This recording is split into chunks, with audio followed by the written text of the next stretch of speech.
દુષ્કર્મનો શિકાર બનેલી રાજકોટની પરિણીતા ન્યાય માટે ગુહાર લગાવી રહી છે। રાજકોટની પરિણીતા પર મોરબીમાં દુષ્કર્મ થયું છતાં મોરબી પોલીસ કોઈ કાર્યવાહી નથી કરતી।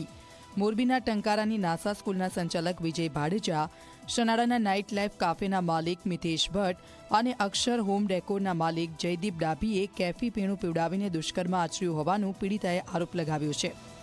સાથે આરોપીઓ ફરિયાદ નહીં કરવા માટે ધમકી આપી રહ્યા છે। ઉલ્લેખનીય છે કે ઇવેન્ટ મેનેજમેન્ટ સમયે પીડિતા આરોપીઓના સંપર્કમાં આવી હતી અને આ અંગે પોલીસ કોઈ કાર્યવાહી નથી કરતી અને આરોપીને બચાવી રહી હોવાનો પીડિતાએ ગંભીર આરોપ લગાવ્યો છે। મોરબી પોલીસ પરેશાન કરતી હોવાનો પણ આરોપ લાગ્યો છે।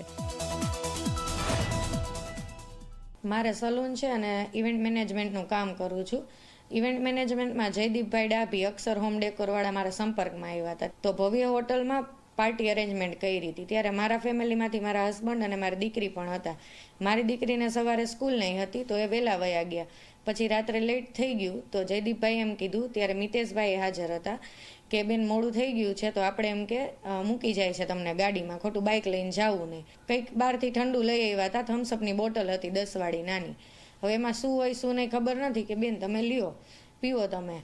તો આપણે તો નોર્મલી હોય તો ઠંડુ છે તો આપણે પીએ, ટાઈમ થઈ ગયો તો હજી ગાડી આવી નહોતી તો પીધું। ત્યાર પછી હું બેભાન થઈ ગઈ। પછી મને કંઈ ખ્યાલ જ નથી। સવારે હું જાગી ને તો હોટલના રૂમમાં હતી અને મારી હાલત કંઈક અલગ જ હતી। પછી જયદીપભાઈને જ્યારે મેં પૂછ્યું ને ત્યારે એને એમ કીધું કે તારી યાર થવાનું હતું એ થઈ ગયું, મારી પાસે વિડીયો ફોટોસ બધું છે। એની જાણમાં તો ઘણી દીકરીઓ ભોગ બની હશે, કેમ કે આ ત્રણેયનું કામ છે ને હની ટ્રેપનું ને આવું બધું। એની સાથે એક પ્રભાબેન મકવાણા કરીને એને હાલમાં જ હની ટ્રેપ કર્યું હતું।